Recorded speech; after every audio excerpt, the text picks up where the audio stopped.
Hi friends, Nellore special ఎర్రకారం అండి. మా side tiffin సెంటర్స్లో చాలా బాగా దొరుకుతుంది. ఎప్పుడూ ఇదే చేస్తారండి. అది ఎలా చేయాలి ఆ ప్రాసెస్లోకి వెళ్దాం ఇప్పుడు. సూపర్గా ఉంటుందండి. అన్నీ పచ్చివేనండి.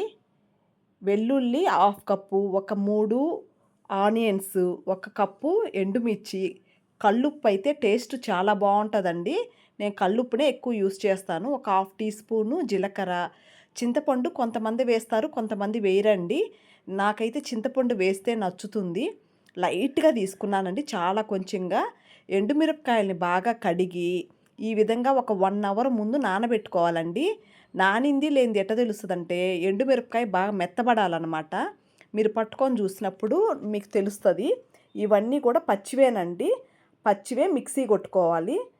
3 ఆనియన్స్, ఒక హాఫ్ టీ స్పూన్ జీలకర్ర, అన్నీ పచ్చివే అనమాట. కల్లుప్పు సరిపడా కల్లుప్పు, వెల్లుల్లి ఒక 20, 25 అన్న తీసుకోండి. చింతపండు చిన్న ఉసిరికాయ సైజ్ అంత అండి, ఆ విధంగా విడివిడిగా తీసి వేశాను. ఇవి నానబెట్టుకున్న ఎండుమిర్చి అండి. నానకపోతే మాత్రానికి ఘాటు అంత టేస్ట్ కూడా ఉండదండి. ఇప్పుడు ఆ నానబెట్టిన నీళ్ళు కూడా మనం ఏం వాడమన్నమాట, అవి పారబోసేస్తాము. నీళ్ళు లాంటివి ఏమీ యూస్ చేయకుండా మిక్సీ కొట్టుకోవాలండి, అది మెయిన్ది. చూడండి, ఈ విధంగా పేస్ట్లా చేశాను అనమాట. చాలా బాగుంటుందండి. ఇడ్లీలోకి, దోశల్లోకి, కొంతమంది అయితే రైస్లోకి కూడా తీసుకుంటారండి. నాకైతే ఇడ్లీ దోశల్లోకి అయితే సూపర్గా ఉంటుంది అనిపించింది. ఇదిగోండి, ఈ విధంగా మిక్సీ కొట్టుకున్నాం కదా. ఇప్పుడు మనం తిరగమాత పెట్టుకున్నాము. అన్నీ పచ్చివే వేసి మిక్సీ కొట్టామండి. చాలా ఈజీ, 2 నిమిషాల్లో అయిపోతుందండి. ఈ మామూలుగానేనండి, తిరగమాత గింజల వరకు ఆవాలు, జీలకర్ర, మినపప్పు, కరివేపాకు మాత్రానికే వేశాను. వేసి కొంచెం నూనె కొంచెం ఎక్కువ వేసుకోవాలండి, అప్పుడే బాగుంటుంది. నేను 3 టీ స్పూన్ల వరకు ఆయిల్ వేశాను. మళ్ళీ ఆయిల్ ఏం కనిపించదండి, అది బాగా కలిపెట్టేసామంటే చాలా బాగుంటుంది. ఇది వారం రోజుల వరకు కూడా నిలువ ఉంటుందండి. దోశల పైన పూస్తే నెయ్యి వేసుకుంటే సూపర్గా ఉంటుందండి. మా పిల్లలు ఘాటు తగ్గుతుంది అనేసి నెయ్యి లాంటిది ఏం వేయొద్దన్నారు. నేను కారం పూసి దోశ వేశానండి. చాలా బాగుంది అసలు. ఒకసారి మీరు కూడా ట్రై చేసి చూడండి. అంటే ఈ నెల్లూరు సైడు ఎక్కడైనా జర్నీ చేసేటప్పుడు కానీ టిఫిన్ సెంటర్లో ఎక్కువ ఈ ఎర్రకారమే చేస్తారండి. చాలా ఫేమస్, చాలా బాగుంటుందండి.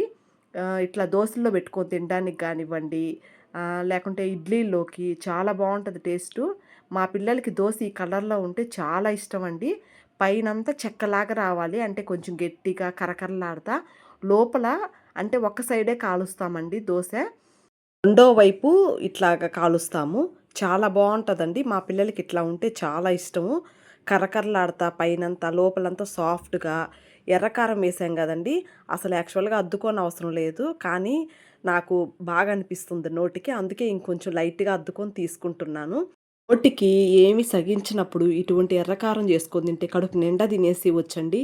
ఇడ్లీలు కానీ దోశలే కాదండి, పెసరట్టు, ఇవి రాగులు, కొర్రలు ఇవన్నీ వేసుకొని కూడా మనం దోశ పోసుకుంటాం కదండి, వాటిల్లో కూడా చాలా బాగుంటుంది.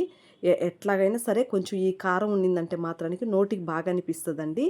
యాక్చువల్గా నేను చాలామందిని అడిగాను ఈ హోటల్స్లో వాళ్ళని, ఈ కారం ఎట్ట చేస్తారు చాలా బాగుంది అనేసి, కానీ ఈ రెసిపీ నాకు ఎవరూ చెప్పలేదండి. నేను రమారవి వీడియోస్ ఎక్కువ చూస్తానండి. ఆమె వీడియోస్ చూసినప్పుడు నెల్లూరు స్పెషల్ ఎర్రకారం అని చెప్పేసి తన వీడియోస్లో చూసి చేశానండి. సూపర్గా కుదిరింది. ఆ రోజు నుంచి నేను ఇంకా ఫాలో అయ్యాను. మా ఇంట్లో రెగ్యులర్గా ఈ కారం ఉంటుంది. టిఫిన్లకు వేసాను అంటే మాత్రానికి పక్కన చట్నీ ఉన్నా సరే ఈ ఎర్రకారం ఉండాలండి. మీకు అందరికీ ఈ వీడియో నచ్చిందనేసి అనుకుంటున్నాను. నచ్చిందంటే లైక్ చేయండి, షేర్ చేయండి, సబ్స్క్రైబ్ చేయండి. Thank you.